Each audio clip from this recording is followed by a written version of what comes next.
on, guys! Let's go, let's go, let's go!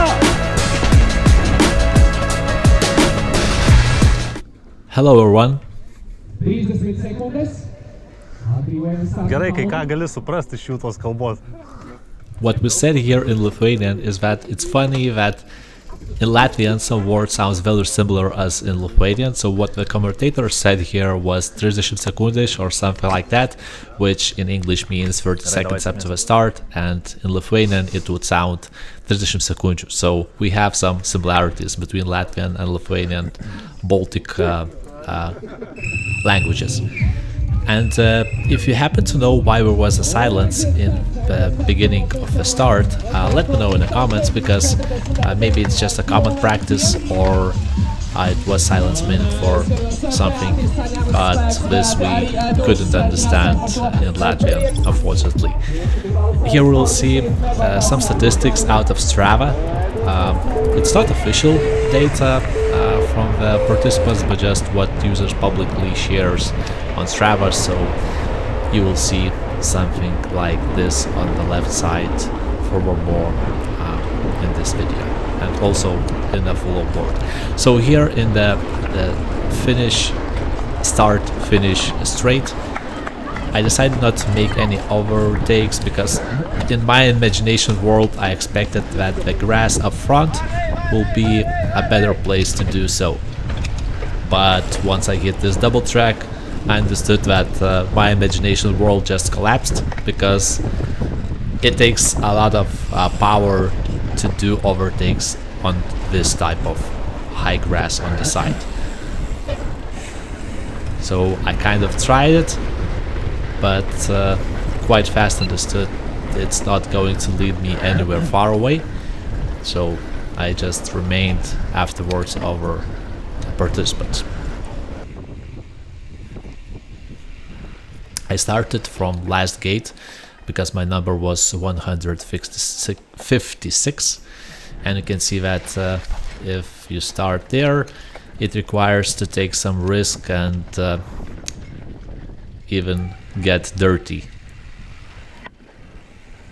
And definitely because we are going into single tracks, it was expected that there will be traffic jams, and what you can do about it when starting from the end of the pack, just make sure to do overtakes where there are possibilities for them, and especially in this straight uphill, where we could just put some power and overtake some of the guys, which I tried to do.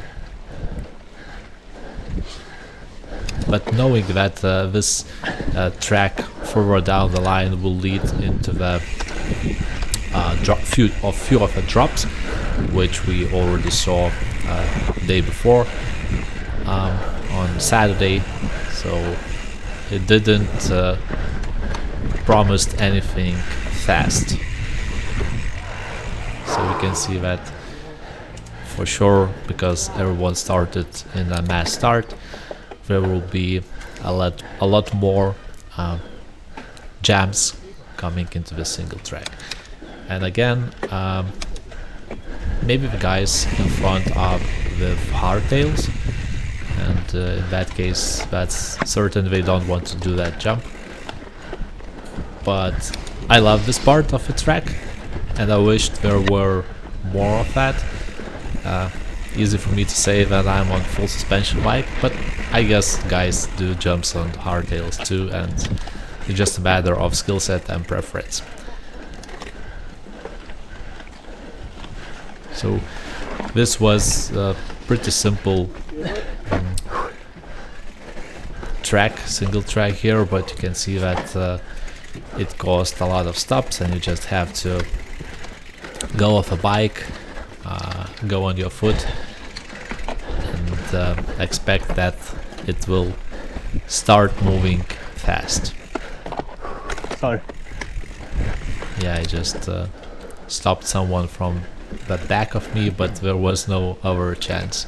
And usually in these type of stations I either try to overtake where I see possibility for it, or leave myself a bit of a distance from the driver up front, just to make sure that if he stops I would have some possibility. So here we can see that he used the tree to push himself further, and if I were a lot closer to him, that would mean for me stoppage time, and probably going uphill I won't be able to start back on the pedals. And here was a similar situation.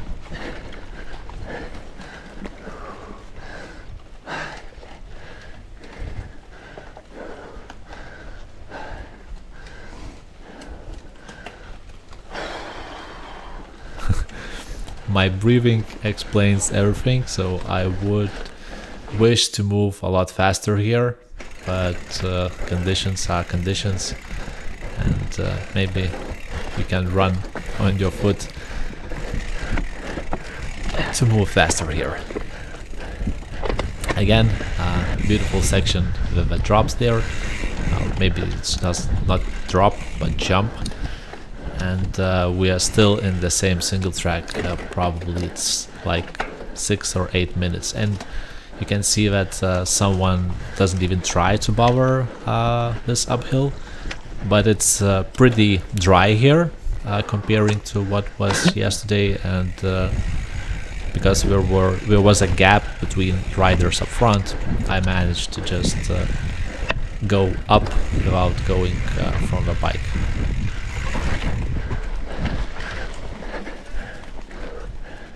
So we are 14 minutes into the race. At the top of the screen you can see the bar, which indicates how much time has been spent on the track on the left. On the right you can see, on the right of the bar we can see the distance remaining, and also on the right of the screen you can see the whole map of the moving path. From your left. Remember yesterday, if you have seen a highlights video about day 1, I mentioned that there are overtakes.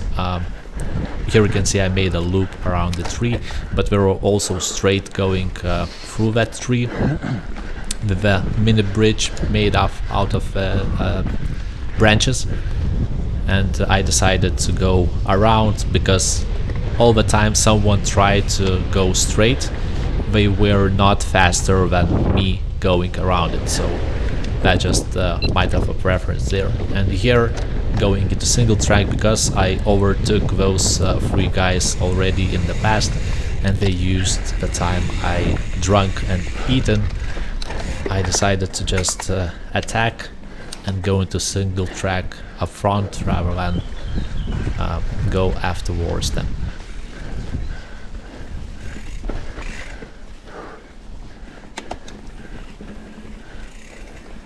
I believe here there will be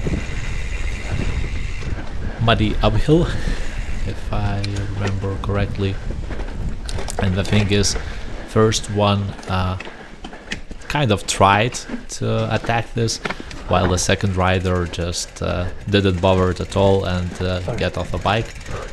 And yeah, what happens up front, you have to follow it if you are too close to the person ahead. And also this section will include one other shortcut where you can go around the place. You will see in a moment, but I love these type of selections because they even make the track and the whole trail a lot more dynamic, because if you go a few laps you can try one, you can try the other, and it makes a difference in terms of overall. Yeah, you can see that there was on the left a loop around this hole in the ground, or we could just go straight. And actually I have a dropper on my Spark, but that place on the track happened so fast that I haven't even dropped it down. Here the rider slid on the roots and fell off. I always ask if everything is fine for the rider. So Your situation was also suspicious because our rider just looked how you're going to do that wet place, and I just stopped by to make sure that there's nothing bad about it. And I will continue about the falling rider after this moment, but here were three directions. One was for children's distance probably, and the other two were Is it right? for marathon and half marathon, and I got somewhat confused about these markings. Overall the markings were great on the track, but this place was somewhat not clear for me, so I have to drop down the speed and see where the Latvian guys will go, and that caused like 10 or 15 seconds of waiting. Here you can see our Lithuanian, which was running a full marathon distance. It's Davidas Valiūnas from Kauno cycling team, and we rode a bit together, but on that day, Sunday, Davidas has a lot more speed and he went ahead of me, and I couldn't keep up with the pace. What happened? Here we can see Rainis, which who overtook me, and I couldn't keep up with him as well, but in that place he lost the bottle and had to get back. Here we can see I kind of managed to get back to the back of the Davidas, but it only happened because he kind of stopped in the mud. And here is Rainis. He moved back. It's Rainis Rosenbergs from Priekuli team. So shout out Rainis. We rode quite a lot together on day 2, and you can see that he passed me by. It's close to 1 hour in the race, and remember that number because you will see why it was somewhat relevant.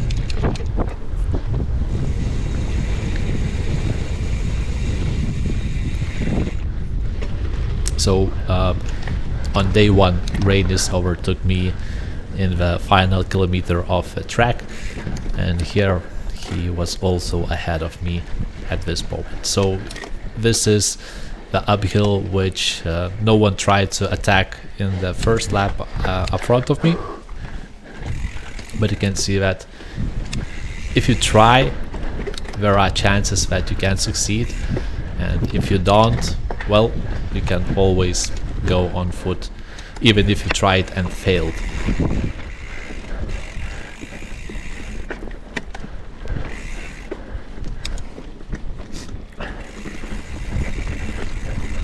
So running these single tracks alone is very charming, and it's great, except the fact that there are no one in front, so you don't have someone to chase.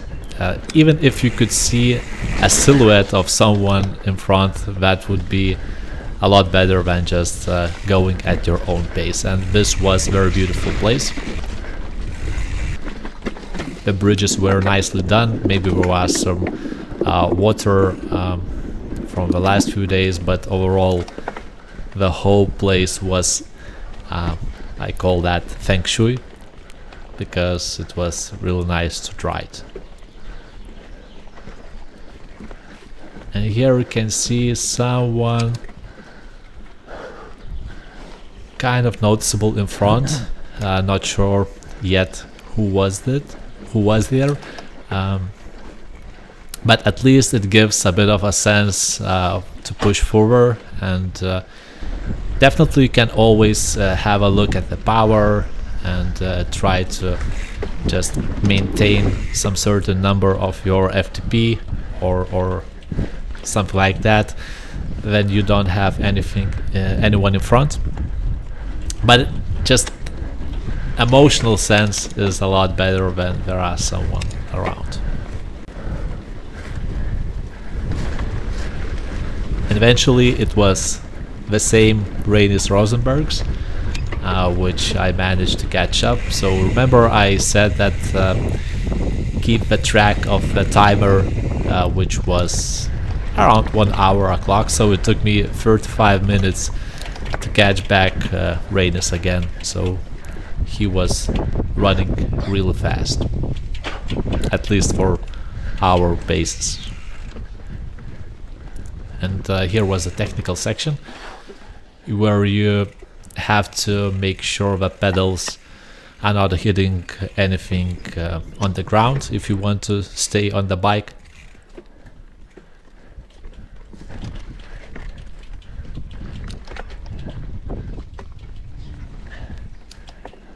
It was a nice place overall, and here I made a suggestion for Reyes. Somewhere here. Do you speak English? So let's ride together. If you get tired, let me know, I will go in front. Yeah, so you can see that I suggested him to ride together. I will just try to escape from me or ride individually. So here I suggest my wheel for him, and we move ahead. Basically, when participating in these type of races, I don't see others as competitors of mine, instead colleagues, where we can race together even from different teams. It doesn't matter that much when it's the middle of a race, unless you are trying to escape from someone. That might make sense, but if you are trying to move ahead up front, Come on, guys. that just makes a lot more sense to move together rather than just push alone. And you can always switch back and help each other if needed. And here we managed to catch up other guy in front, and here we are probably running 4 people group or even 5.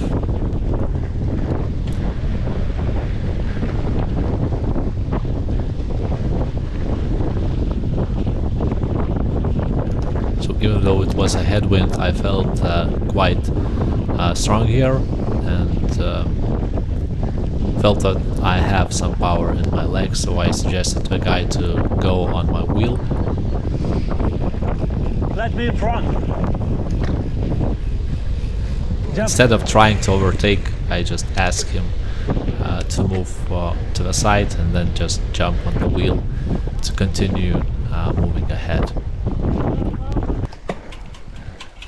So we kind of switched for a while between other guys, and we are almost, yeah, we are already more than half distance behind us.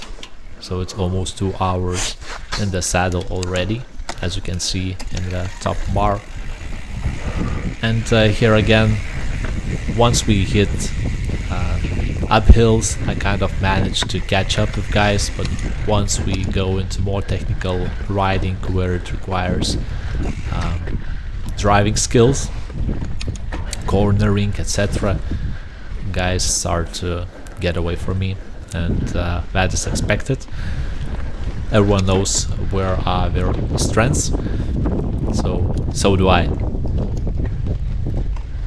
This was interesting place because usually in this track we're either in the forest or in some grass double tracks or gravel roads, and here it was like nice scenery up front with a lake, etc.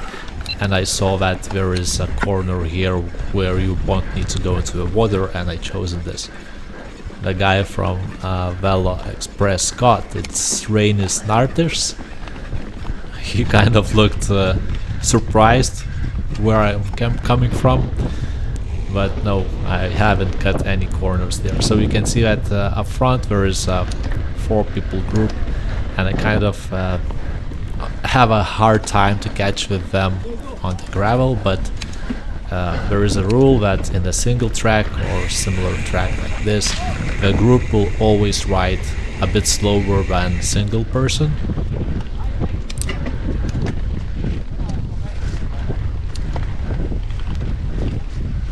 And I managed to catch with them. And I believe there will be a fallen tree and during recce I kind of overtook that tree through the right, if I'm not mistaken, but here it appeared all of a sudden and I had no other choice as to just go off a bike. You can see that Arthur's Bautris managed to go past the tree, even though he looks like quite a tall guy, but he managed to do that. So here we could have seen an example why I don't like to go over others' wheel in such track. It's because whenever someone in front goes into some obstacle, you go past him. Let's go, let's go, let's go! All good. Here not sure how the guy, maybe it's Girts Yakushka, I guess. At least from the protocol and from the team names, I have a guess that he might be in there. And what he did very well is he managed to get away, even since he stopped, he managed to move away and don't stop others. So, thanks for that, Girts. And sorry about the joke, but in Lithuanian, Girts would mean drunk. Kind of, similarly. So, hopefully you haven't wrote drunk, Girts. Yeah, so here we were running into the single tracks at guys in front, Arthur's and Rainis Nartish from Velo Express Scott were literally flying. I couldn't keep up with their pace, and I was looking how not to go into the water and overall survive this part, and they were literally flying. So nice skills there.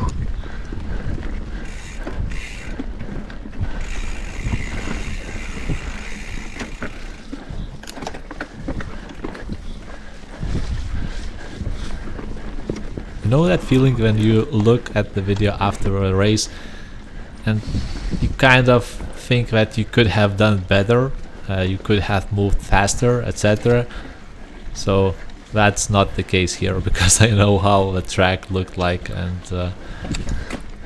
the overall ground was great, the traction was great, but it's just very technical to ride. And here the scenery was also very beautiful. You just go on the coast of a huge lake, and if there were more time to do such highlights, I would actually comment every part of it. So I'm running usually 2 bottles of water, one full water over some sort of electrolytes. Either taps or other sort of ones, but I ran completely out of water, even though I was drinking in every food point. It was very dry in my mouth, and even though the guys run away, I decided that I rather take cup of water rather than just go on the wheel of theirs and just make myself dehydrated. And actually at some point here I already start feeling cramps in the hamstrings, so the water was very important at this point. And you can see that the guys are a bit of in front, but they are not going away anywhere far, so there was kind of a light of will to catch them.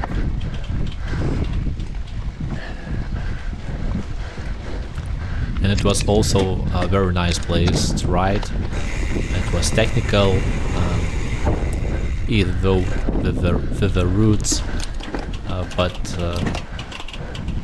the setup of the trail and its placement near the lake was very beautiful here.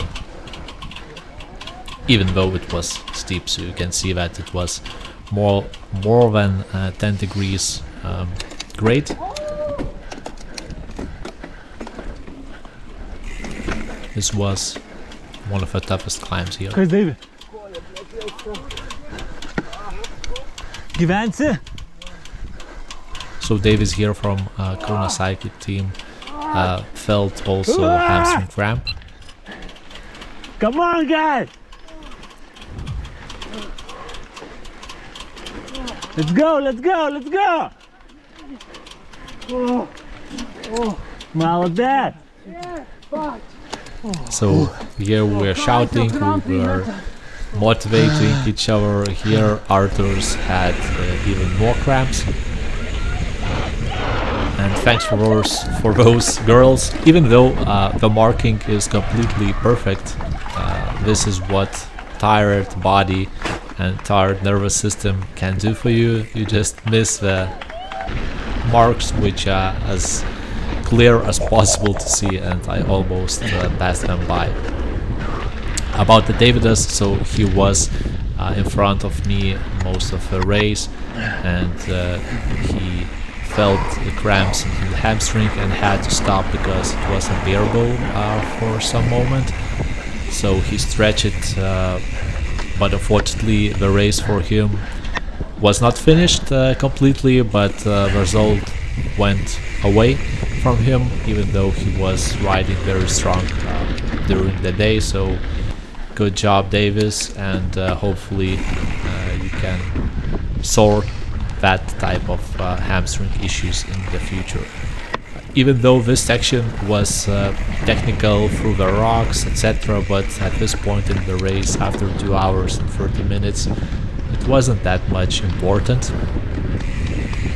and I was just riding on autopilot, and that was it. So Rainis Nartish was in front most of this time, and we overtook Katerina. Here, as you can see, I'm hitting my hamstrings. From the right. What's very strange is that Katerina rode not only on a hardtail, but also with rigid fork, so that was very impressive of her.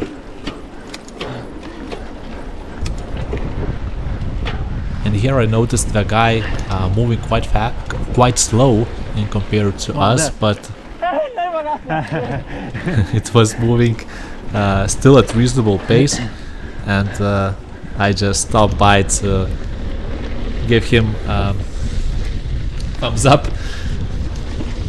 And actually, why he was riding relatively fast but actually slow is because he lost one of his pedals, so he was pedaling one foot, only with left foot, and I believe that probably he was not able to run in this steep uphill, but I'm sure that he managed to finish, and that's also something to mention. Good job, even on one leg. Hopefully this happened not far from the finish, but if it happened a lot kilometers left, so that's even more thumbs up for you guys. Muscle? Yeah, so Arthur's here full in pain. Arthur's from Vela Club Sigulda. So he tried to push through, but even though he definitely finished, but it was very painful for him. And here we are coming down into the last loop towards the finish line. Arthur's from Velo Express Scott is in front, and this grass was completely taking away all of the energy.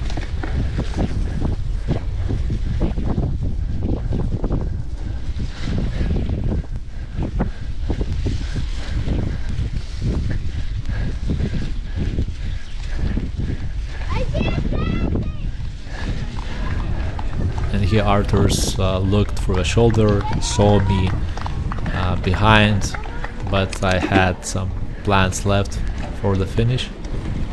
And it was a surprise that this was very wet here.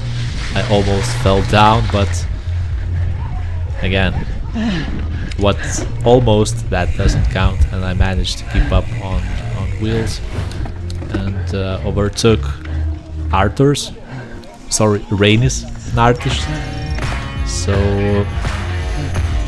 yeah, usually I just prefer to finish the race in the full throttle, no matter what's your position. Even if you're coming last, you should make sure to spend that last energy towards the finish line. And here was Rainis Rosenberg's finishing, and then Arthur's Balters also reached the end. Thanks a lot for watching partial or full video of this highlights. It went quite long this time, even longer than previously, but hopefully you can take something out of it. I will also upload fuller onboard video in upcoming days.